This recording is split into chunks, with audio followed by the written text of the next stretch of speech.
Today I'm speaking to Nick Blackman, a former teammate. Haven't seen or spoke to him for years. Obviously, he's done his thing and he's gone on to great heights, and I've been kind of watching closely recently. So Nick used to play for Macclesfield. He's played abroad and in the UK. He's carved out a career at a high level in Championship and also abroad as well. So yeah, Nick Blackman. Obviously, haven't spoke to you for years. So how's things? How's life? Yeah, man, it's been a long time. I think, what, 14, 15 years maybe? Yeah, last Uh, time, when was I at Macclesfield? I think it was what, 2008, something like that. So, yeah, long time yeah, ago now. Yeah, it's so it's how's been a things? How's while. life? Everything's good. Life's good, man. Really can't complain. Just enjoying everything, enjoying my football. So, yeah, it's great. It's great. Appreciate you coming on. Like I said, in terms of today, kind of obviously we want to touch on your career because you're still playing.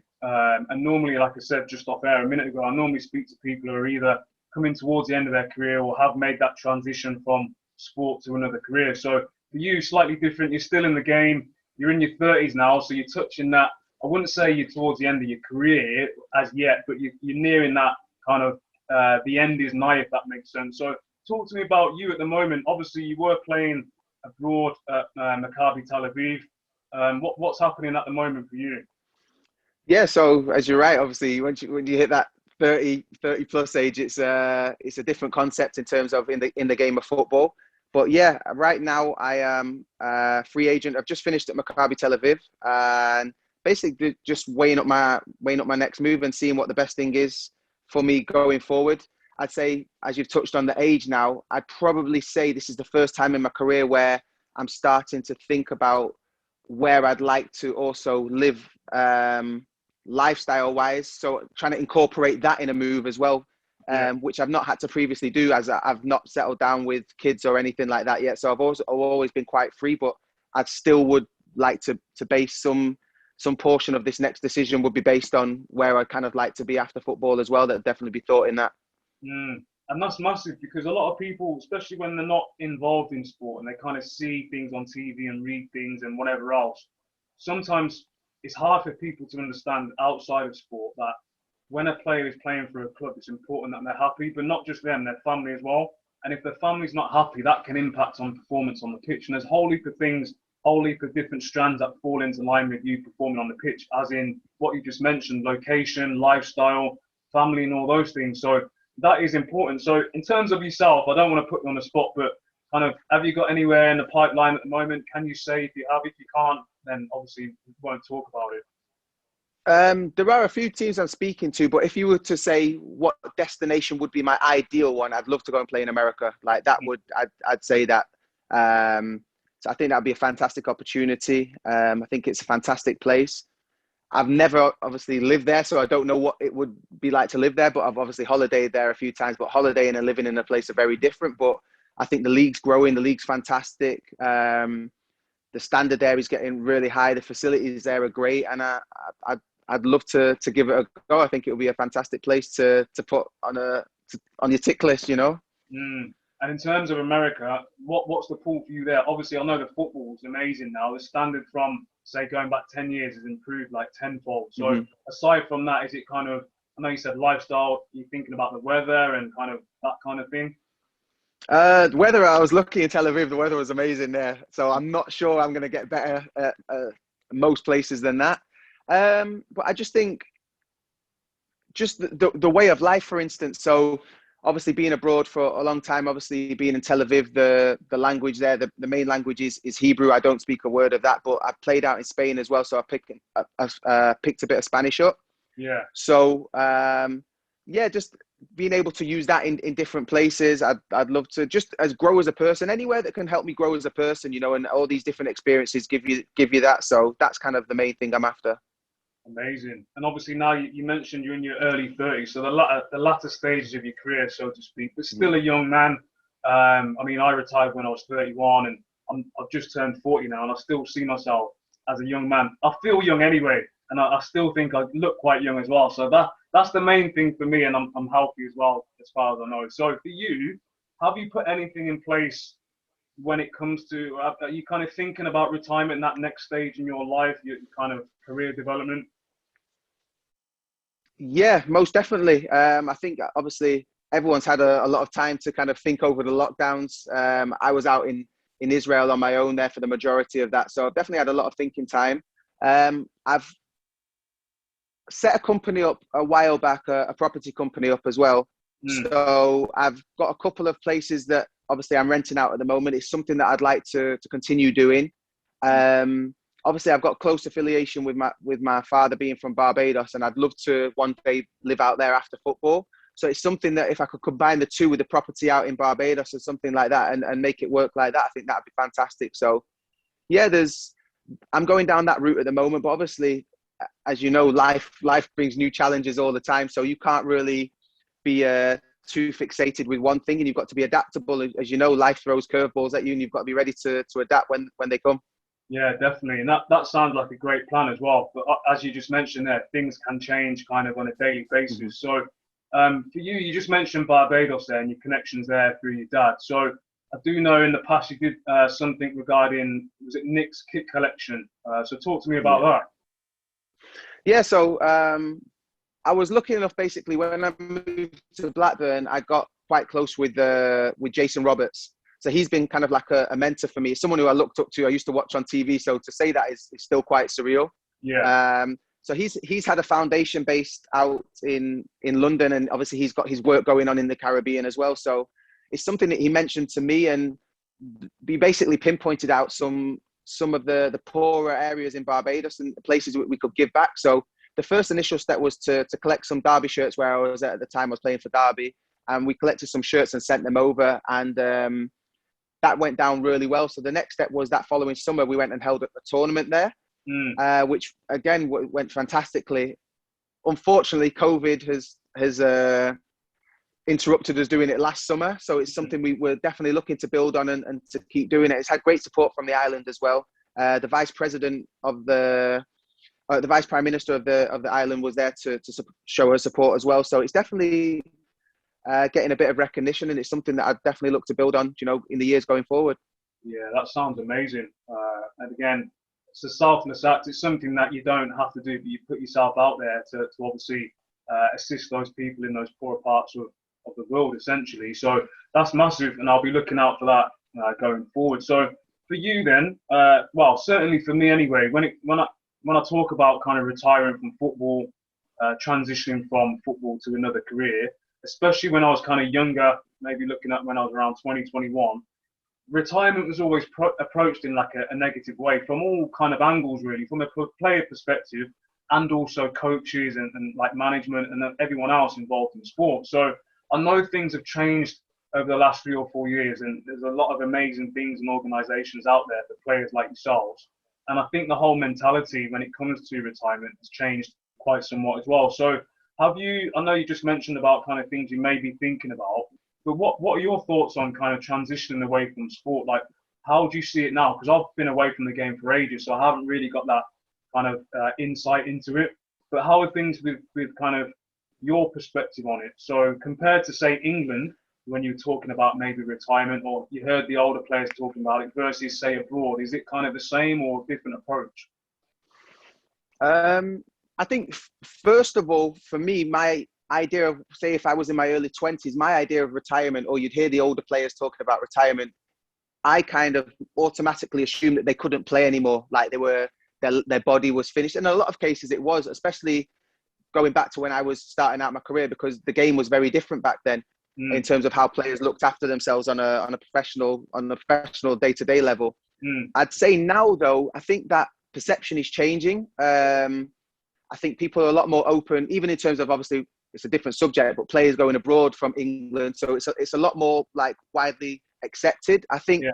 retirement has shown now that people are like yourself, leaving the game at 31 and not playing till 38, and then going and having such success in other avenues as well. So I think beforehand it was, you had to play football for as long as you can, and people obviously are now finding an identity away from football as well. So I think that's really important, that obviously, yes, we play football, but we're human beings, and football is a very big part of our lives, and especially when you're playing, but it's not everything. It doesn't define me as a person. So Yeah. I think those are being accepted and appreciated now, those things in society as well. So I think that actually makes it easier now to transition, and obviously there's a lot more opportunities there. So there's a lot more people being successful outside of football. Yeah, definitely. I think like the rise of social media, and a lot of players are online showcasing kind of what they're doing outside of football or tennis or whatever they're doing. So it's more widely accepted now for players to have an outside interest, as opposed to maybe when I was 18, 19, 20, because all the focus then was from the coaches, especially, was just focus on the football. Anything else is a distraction, literally word for word. And I always thought, well, that doesn't make any sense. You're basically telling me that my whole life is football, when in fact I know for a fact it isn't. But not everyone had that mentality, that approach that I did.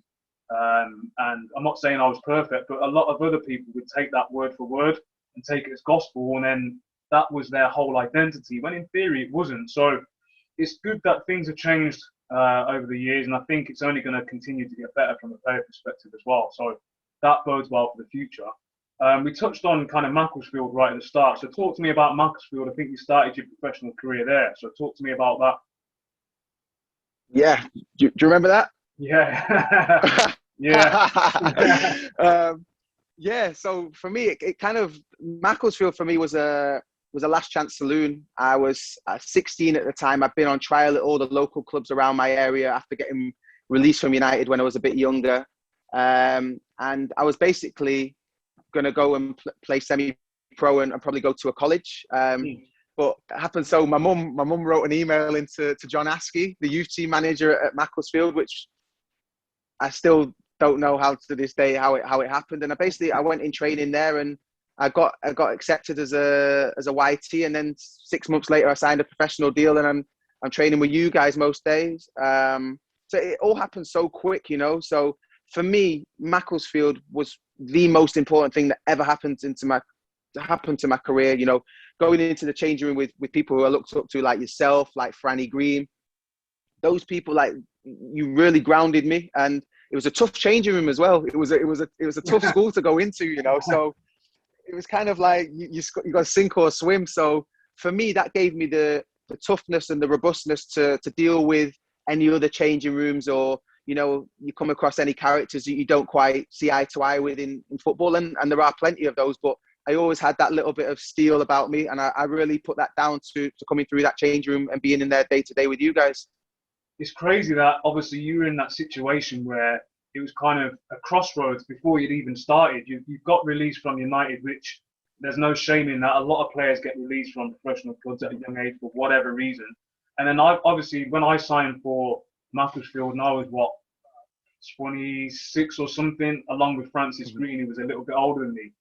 And obviously I remember you training and playing, and to hear that obviously your mum had to write an email to then for you to go into Macclesfield, and you were one of the best young players there, if not the best, out of all the youth team players, and you had a good youth team as well. So it's just crazy, and obviously you're in the first team, and then you got your breakthrough. So talk to me about kind of your debut for Macclesfield.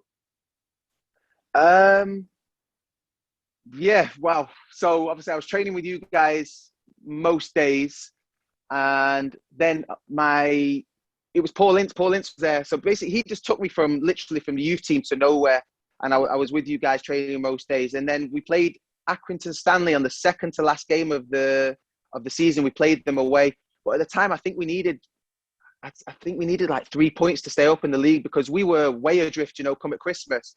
So I think he put me in for the last 3 or 4 minutes. I think we were losing 1-0, and obviously you just chucked a young player on. You don't know what happens, but obviously we ended up losing that game 1-0, and then we ended up winning the final day of the season, and he brought himself on, I think, for the last 5 or 10 minutes, didn't he? So yeah, we stayed up. So yeah, to have that experience of playing in the football league. I remember I went straight out to Manchester after that, thinking I was Billy Big Balls, with my boys. I was only 17 at the time. But yeah, it's just fantastic. It was an achievement. I was in school the year before. I was in high school the year before, and then I didn't think I was going to be playing football. And then I made my professional debut less than 12 months later. So it was dreams. It was dreams for me. It was amazing. That's amazing. And again, so you mentioned Paul Ince. So that season you're talking about, that was the season before I actually signed. So if you remember, you probably can't remember, Ah, but Paul okay. Ince signed me and Greeny on the same day. And then Right. literally a day or 2 days later, Yeah. he went to MK Dons. So it's like crazy. So yeah, crazy N- times. Literally. I don't. I don't remember that. I don't remember him leaving so quickly. I don't remember him leaving so quickly. Yeah, it's Crazy. crazy. It's crazy. But I Give me. still enjoyed my time there. Yeah. Obviously, we had a different management team after Paul Ince left. And again, probably one of the best teams I ever played in, to be honest, in terms of the way we tried to pass the ball and stuff. Because it was quite rare, especially in that league back in those days, where there was any kind of passing on the pitch. So for us to be passing every week, regardless of the score, that was amazing for me. And it Mm. played right into my hand because obviously I was that kind of ball playing type of player. And then Yeah. obviously, Yeah. Yeah. so Paul Ince left. He ended up going to MK Dons, and I think he got the job at Blackburn, and he took you from Macclesfield to Blackburn. So that's a massive step up. Talk to me about the step up. How was it in terms of on the pitch and off the pitch? Yeah. So originally I was meant to go with him to MK Dons, but I was playing football five-a-side with my boys in the summer, and I tore my meniscus, so I needed an operation on that. So I missed maybe 7 months of the following season. So we played them in a pre-season game at Macclesfield, and I was the only player to not get on out of I think of 22 players. I was the only player not to get on, and I've gone to the toilet at half time in the home changing rooms, and I'm in the urinals there, and I've just heard, "You're right, son," and I've looked right, and it's him there in the home team changing Yeah. room, but he's now the gaffer of Blackburn Rovers. So he was like, "Do you fancy coming in and training with us?" I was like, "Yeah, obviously."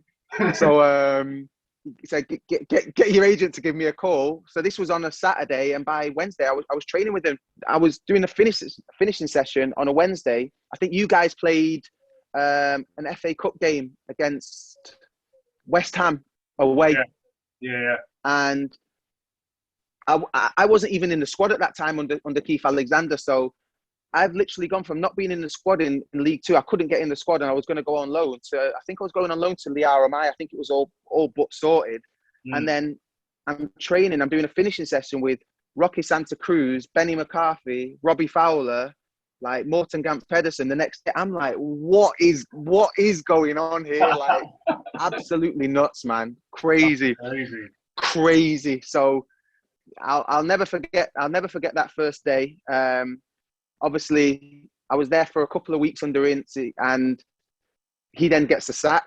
I didn't sign my deal because the transfer window was shut, and I was still in my last year of my contract with Matt. So I had to wait until January to actually sign, because Big Sam came in, and luckily he said no, we'll still go ahead with the deal, and I signed my deal in the January with them. So yeah, like that was for me again a massive thing, like a piece of luck, because I then I signed in permanently in January, and that March I was starting in the Championship for Blackpool.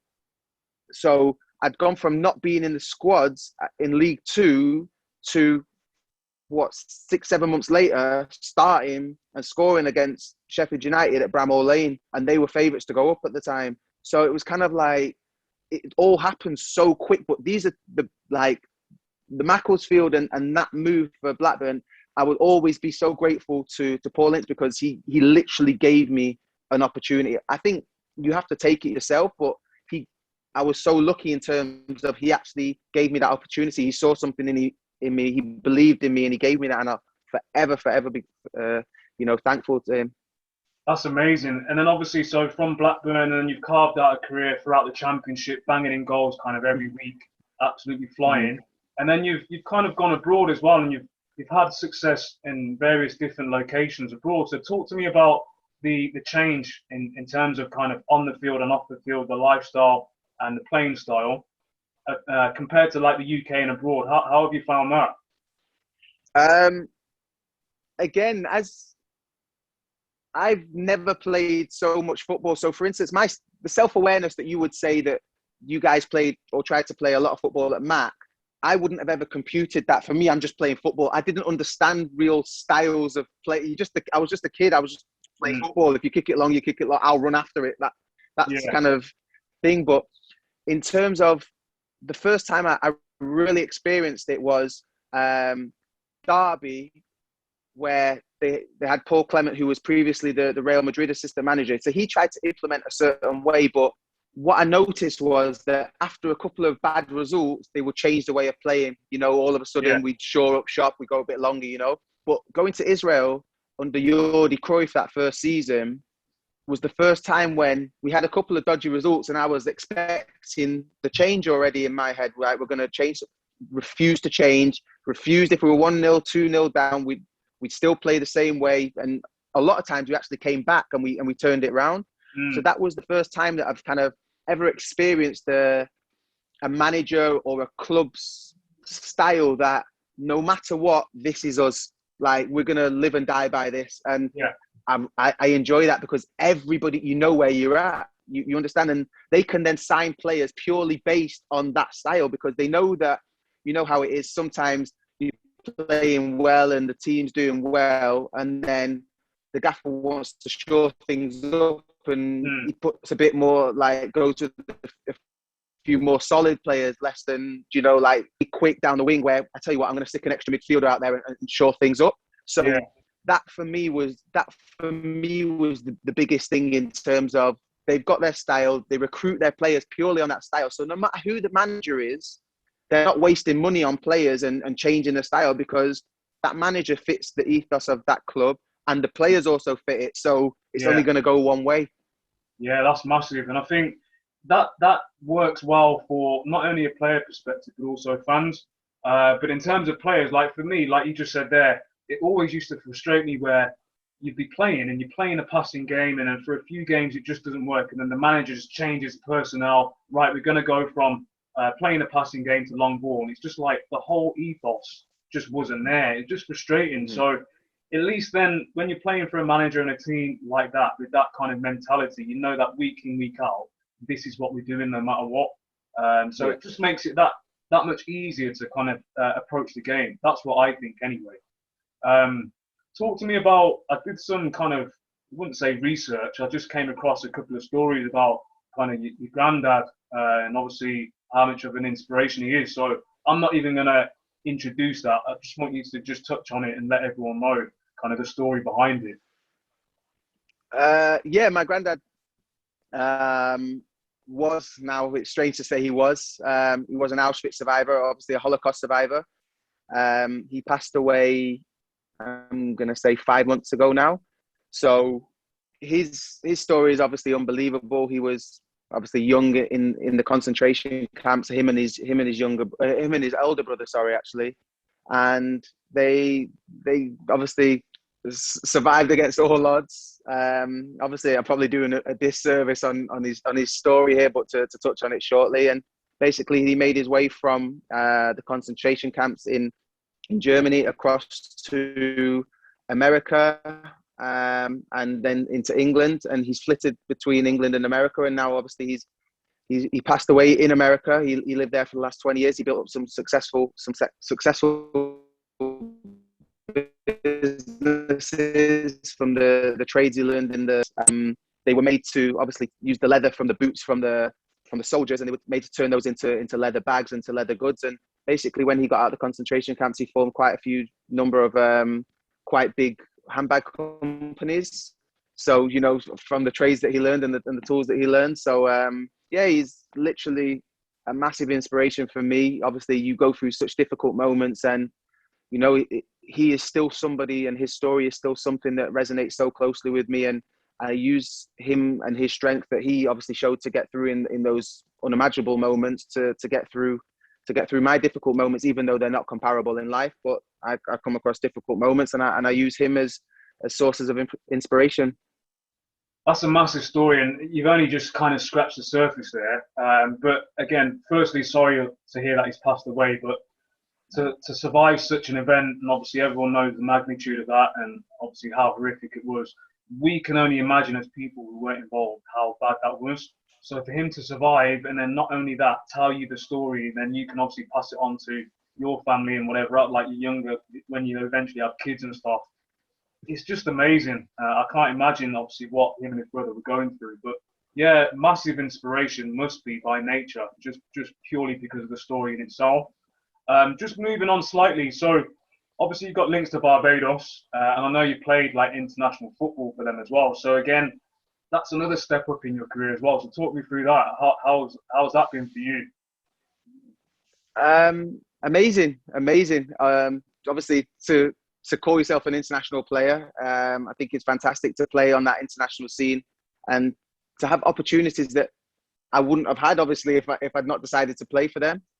I think there's definitely a building job on the island in terms of they've still got a long way to go. We're trying to qualify for our first major tournament, and I still think that there needs to be a lot of development that still goes into the football in Barbados. But in terms of raw talent, there's some fantastic young players on that island, and if I can help them in any way or guide them in any way or help progress Barbados football and play my part in any way to help do that, that's something that I really really want to do, and it's kind of like another mission of mine in my career. So yeah, to have this opportunity to represent the country, that obviously means a lot to me. It means a lot to my father as well. So, you know, pre-COVID, my family would come out and watch me. They kind of tie a holiday in and come and watch the games out there. So those are really nice moments. So yeah, that is something that I'm really proud to do, and I'm hopefully going to wear the shirt many more times.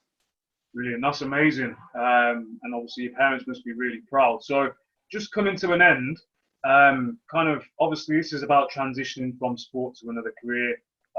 It's about letting people know that athletes aren't just one kind of single entity. They've got other strings to their bow. We're not just kind of focused on just playing football or playing tennis or whatever it may be. We have got other kind of interests outside of our chosen sport to a certain degree. So for you then, kind of, have you received any type of help? I know you've got links to Jason Roberts, and he's like a mentor to you. So obviously he's helped you along the way as well during your career. Have you had any other help aside from your parents with regards to transitioning away from football? No, I wouldn't say I have. Obviously, you get from the PFA, they put on their regular talks once a season, and you've always got the PFA to draw upon. But in terms of that, no, I've not really had any help from or anybody kind of reaching out to me. That's not to say that the help isn't there if I then reach out and I decide what avenue I want to go down to. So I just want to make that quite clear in terms of that. So no, I think that there's always help and there's always support there. And I think that help and support system is actually growing I can only talk on behalf of footballers, that those opportunities are now there across the board for all footballers, should they wish to pursue it. So in terms of anybody making the first step, to me, no, but I think that for me personally would be a decision that I would need to make the first step in deciding what avenue I want to go. Yeah, that's a fair point. And in terms of advice then, so kind of, is there any advice that you would give to any young, middle, or kind of aging athletes across the board, so all sports now? Is there any advice that you'd like to give going forward when thinking about transitioning or approaching transition, or even thinking about their potential approach to transitioning away from the sport?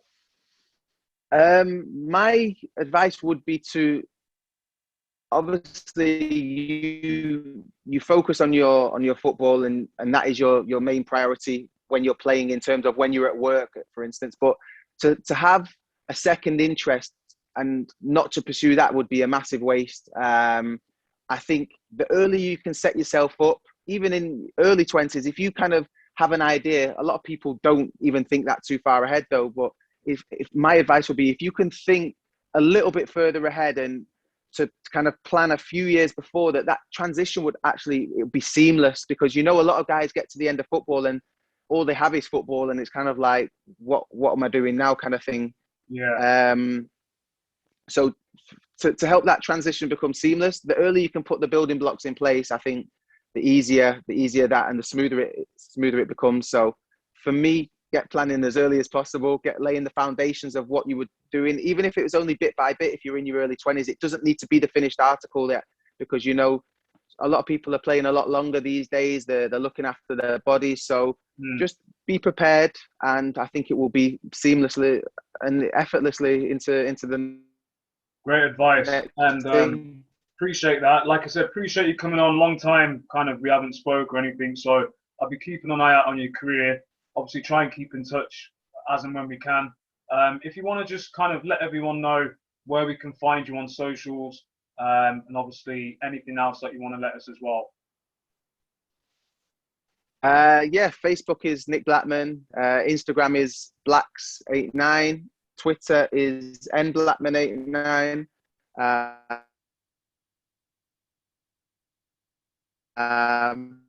Not too active on Facebook or Twitter, but yeah, just that's me, bro. That's me. But pleasure. Thank. Hopefully, it won't be too long. Thank you again for having me on your platform, bro. Really enjoyed it. Yeah, appreciate you coming on. And like I said, I'll be keeping an eye out so to keep banging in them goals anyway. And like I said, all the best for the future. Thank you, bro. Appreciate it. Thank you. See you later. Bye. See you later, man. Bye.